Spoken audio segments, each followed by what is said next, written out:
of a country that benefits from their contributions. Now, Congress has been trying to address the issue of immigration since before your arrival in DC and during your time as congressman and the present day as you serve in the Senate.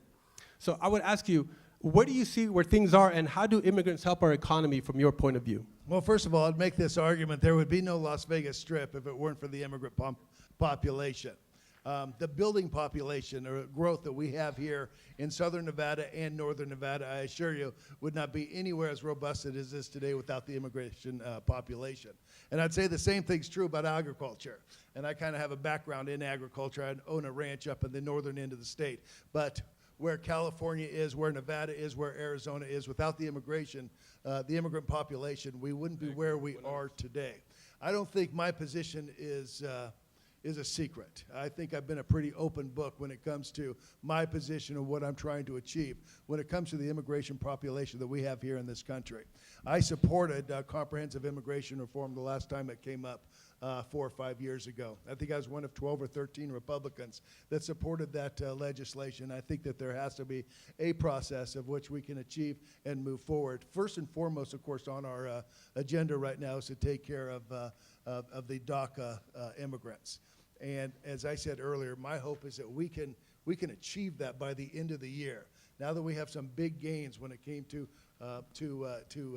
legislation now that we saw last night, I think will embolden us in our opportunities to get other important things done. And I believe that high on that list of things to get done will be the DACA issue. And so let me say, Senator Flake gained assurances that his colleagues would support a legislative fix to Dreamers as a condition for his yes vote to the tax reform bill.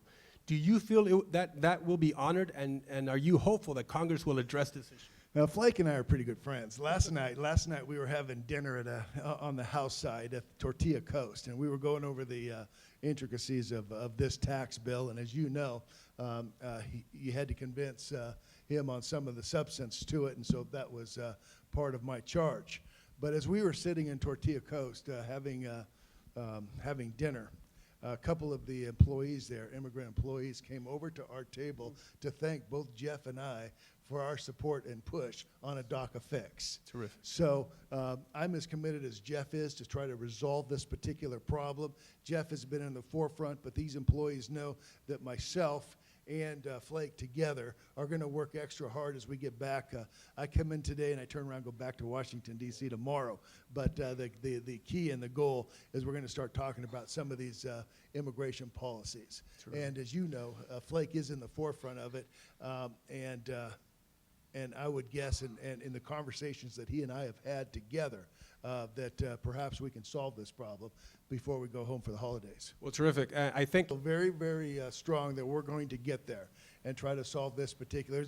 There's different routes of getting there, and you know, we have to iron that out. Some deals, obviously, with border security. Others have to do with those that are here in this country that are committing felonies. I realize that we have to solve those problems. But at the end of the day, DACA itself has to be solved, and I do believe it will be. It will be solved by the end of the year. terrific. So what we want to do is actually move to the audience portion of the thing. You're not respecting the process, young lady. You're not respecting the process. So what we've asked when we first asked you to register, I'm going to have to ask you to leave now. If you don't sit down, you're going to have to be civil and respectful. We're going to have to ask you to leave. Okay. You're being counterproductive to the process. Thank you very much. I appreciate your expression.